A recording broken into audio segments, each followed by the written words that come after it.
When, pe when people imagine the fall of Rome, they usually picture barbarians at the gates, legions disintegrating, or emperors assassinated in palace intrigues. But the reality was quieter and far more insidious. Empires most often collapse not from external blows, but from within. And one of the most powerful forces, accelerating that internal decay, is almost always money. Rome did not fall merely because of invasions or moral decay. The decisive blow came when money lost its value. As currency was debased, trust eroded, order fractured, and the system became unable to bear its own weight. Here's the striking part. This story does not belong to Rome alone. For every modern economy that believes it can manipulate money without paying the price, the lesson still holds. History changes, but when money breaks, the outcome rarely does. Let's clarify the picture a bit. For centuries, the backbone of the Roman economy was the silver denarius. When it was first minted around 201 BCE, it was nearly pure silver, which is why it was trusted across the empire, and even beyond its borders. Roman soldiers were paid in this currency as well. In other words, the denarius was not just a coin, but the system itself. Merchants demanded the denarius in trade, and ordinary people stored their savings in it. The denarius was not merely a medium of exchange, it was a symbol of trust. The strength of the empire and the value of its coin were tightly bound to one another. As long as people trusted Rome, they trusted Rome's money as well. But keeping such a vast empire standing was no easy task. Soldiers' wages had to be paid, roads and aqueducts had to be built, and endless wars had to be financed. By the 2nd century CE, Rome was stretched to its limits. On one hand, it struggled to defend its borders against Germanic tribes in the north, and the Parthians in the east. On the other, it grappled with growing unrest at home. Taxes existed, but they could not keep pace with the escalating cost of military spending. In response, the emperors turned to an old and practical trick: debasement. Since demanding higher taxes from the public always provoked backlash, they chose instead to reduce the silver content of the denarius. On paper, everything looked the same, but little by little, the substance of the money was being hollowed out. The numbers make the situation clear. During the empire's rise, a denarius minted under Augustus was nearly pure, about 95% silver. In other words, people truly had solid reason to trust the currency at that time. By the early 3rd century CE, during the reign of Emperor Cracalla, the picture had already changed dramatically. The silver content of the denarius had fallen to around 50%. But the real breaking point came in the mid-3rd century, under Emperor Gallienus. By then,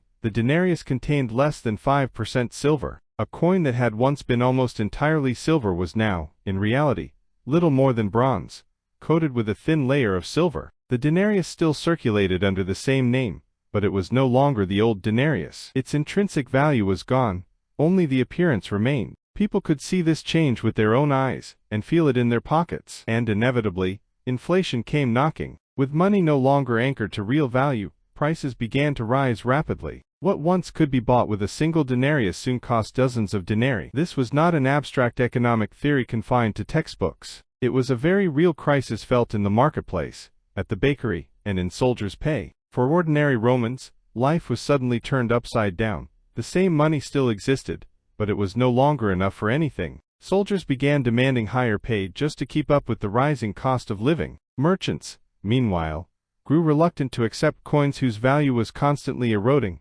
They either turned to barter or insisted on payment in gold. As trust in money disappeared, local economies gradually slid back toward direct exchange and barter. But the problem didn't end there. As trust continued to erode, emperors convinced themselves that they could fix the situation by minting even more coins, as if increasing quantity could replace value. Of course, it didn't work. This was a classic vicious cycle, one that has repeated itself in countless inflationary crises throughout history. This chaos reached its peak during what is known, fittingly, as the crisis of the 3rd century. For nearly 50 years, between 235 and 284 CE, Rome was thrown into complete turmoil. Invasions on one front, plagues on another, on top of civil wars and a collapsing economy. Everything erupted at once. The throne itself became a revolving door. Emperors came and went at an astonishing pace. Some didn't even last a few months before being assassinated. With the head of the state changing so rapidly, it was impossible for anyone to have confidence in the future. The system was no longer standing on solid ground. It was moving forward on habit alone. Behind this political chaos lay a financial system that had already collapsed. Taxes were being demanded in coins, whose value was melting away day by day. For farmers, This burden became unbearable, and many chose to abandon their land rather than continue paying taxes. Trade networks began to break down one by one. In a desperate attempt to keep the system afloat, the Roman state resorted to harsh, heavy-handed measures, price controls, compulsory labor obligations, and laws forcing professions to be passed from father to son. But none of it worked. Once trust was lost, it could not be restored by decree. One emperor did try to stop this downward spiral, Diocletian. In 301 CE, he issued the Edict on Maximum Prices. The state set prices for more than 1,000 goods and services, from grain to wages, and the punishment for those who violated the rules was unmistakably clear: death. But the outcome was a complete disaster. When the currency itself was worthless, prices could not be controlled by decree. Black markets expanded rapidly, and official trade nearly came to a halt. People quickly realized one thing: no matter how harsh it was, no law could restore a broken currency. In the end, Rome was forced to abandon the denarius altogether. Around 312 CE, Constantine the Great introduced the gold solidus, whose purity was kept consistent. This new coin brought a measure of stability and continued to be used for centuries in the Eastern Roman, Byzantine Empire. But by then, the damage was already done. By that point, the Western Roman Empire had been fatally weakened. The new monetary system managed to hold in the East, but for the West, it was less a salvation than a belated bandage. The loss of the denarius value slowly hollowed out Rome's economy. Maintaining its armies became impossible. Trade networks disintegrated, and trust evaporated entirely. Rome's fall was not a single, sudden catastrophe. It was a long, painful process of unraveling. And among the sharpest, most decisive threads in that unraveling was, without question, the collapse of money itself. So what does all of this tell us today? It tells us this: if you debase money, you ultimately debase the system itself. Destroying currency inevitably leads to the destruction of the structures that depend on it. Rome believed it could deceive its people by minting coins that looked the same on the outside while containing less and less real value within. The methods may have changed today, but the logic is the same. Modern states believe this can be sustained by printing paper money, manipulating interest rates, or eroding debt through inflation. But history is very clear on this point. The outcome is always the same: the public pays the price, wealth evaporates, and in the end, trust collapses. Rome learned this lesson at a painful cost. If we choose to ignore it, we will be forced to learn the same lesson ourselves, because history did not fall silent after Rome. On the contrary, every major inflationary crisis since then has told the same story, followed the same pattern, again and again. Only the names have changed, the outcomes never have. States debase money to cover their expenses. Elites shield themselves, in the process, by moving into land, gold, and tangible assets. It is ordinary people who suffer.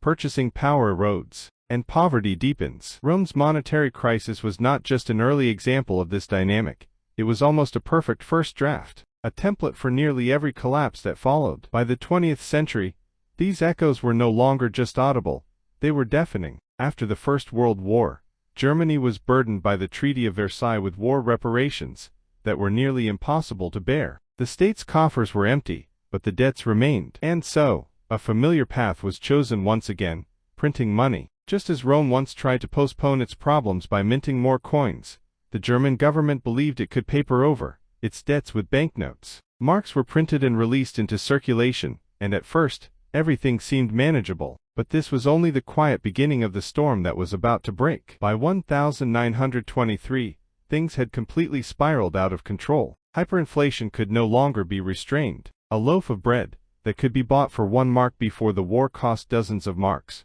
By the autumn of that year, people quite literally carried their wages in wheelbarrows, because the sheer volume of money had ballooned. The hardest blow fell on retirees. The savings they had built up over a lifetime melted away before their eyes, and many were pushed to the brink of hunger. What unfolded was almost a mirror image of what had happened in Rome. While the debts of those who owed money were wiped away by inflation, those who owned land, factories, foreign currency, or other real assets emerged from the chaos even stronger. As money collapsed, the balance of power once again shifted quietly from one set of hands to another. As money became utterly meaningless, economic desperation gave way to anger and despair. That climate, in turn, opened the door to political extremism and paved the way for Hitler's rise. In other words, the monetary crisis didn't just empty wallets, it destabilized an entire society. The same story was repeated much more recently in Zimbabwe. In the early 2000s, land was seized, production collapsed, and debts rose rapidly. When the government was backed into a corner, it once again reached for the familiar solution: printing money. What seemed to offer short-term relief in fact ignited the fuse of disaster. By 2008, the situation had become almost unimaginable. Inflation surged to an annual rate of 89.7%, a level beyond human comprehension. Prices were nearly doubling every day. Shops couldn't keep up with changing price tags. A price set in the morning had become meaningless by evening. In the end, Zimbabwe was forced to abandon its own currency altogether. People had to use US dollars or South African rand to conduct everyday transactions. In other words, the money printed by the state no longer meant anything to anyone. Once again, a government believed it could deceive reality, and once again, the public paid the price. But we don't need to look only at extreme cases to see this pattern. The template Rome followed is still alive today, even in modern, developed economies. Take the United States, for example. In 1971, President Richard Nixon took the dollar off the gold standard,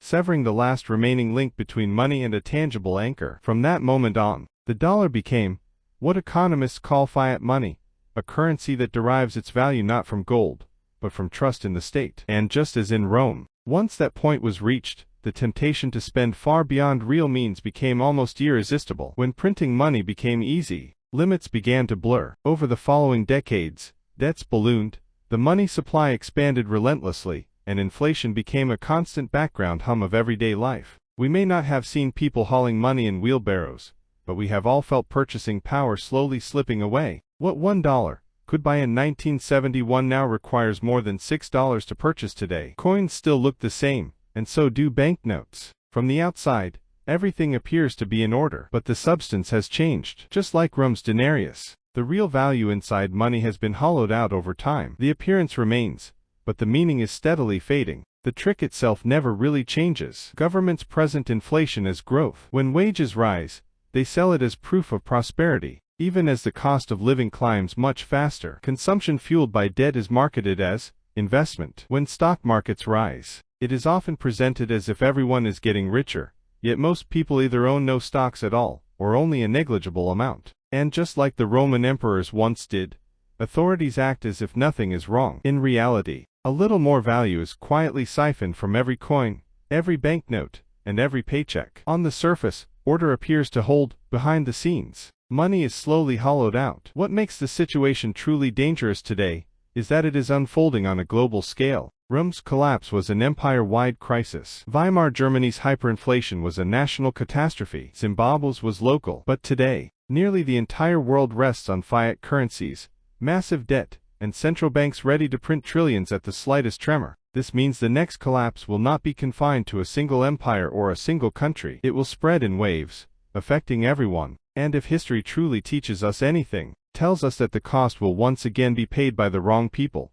not the elites who secure themselves with real assets, but the millions who rely on wages, pensions, and savings held in increasingly fragile currencies. So what should you, as an individual, take away from all of this? First, you need to see this clearly. Inflation is not an accident. It is not an out-of-control mistake. Inflation is a choice, a policy. And for 2,000 years, it has been a subtle but extraordinarily effective hidden tax, quietly eating away at empires from within. Second, real wealth does not reside on pieces of paper or in numbers on a screen. What endures when money loses its value is true wealth, things like land, skills, genuinely productive businesses, and tangible resources. Money can be debased, but things that create real value are not easily destroyed. Third, never assume stability is permanent. If you had told a Roman living in the 1st century that his coin would one day become worthless, he would probably have laughed. If you had told a German in 1913 that people would one day carry money in wheelbarrows, he would have mocked you. In the 1980s, people living in Zimbabwe believed independence would automatically bring prosperity. Yet, each time, the same story repeated itself. The fall of Rome reminds us of this. Financial systems usually collapse gradually, and then all at once. When trust evaporates, when money ceases to be real, it isn't just the economy that begins to unravel, but society itself. Contracts stop working, trade falls apart, armies disintegrate, and governments lose legitimacy. Barbarians at the gates may finish the job, but the truly fatal blow most often comes from within the treasury. And here's the most critical point of all. History doesn't repeat itself in exactly the same way. but if you fail to understand it, you will still be crushed by it. Rome's monetary crisis was not merely a story of bad emperors or greedy elites. The real issue was how easily money becomes vulnerable to abuse once it falls into the hands of power, and how fragile it is as a result. And that fragility, despite all the centuries that have passed, has never disappeared. If this narrative gave you a different perspective, subscribe. History holds the answers, and I'll keep showing you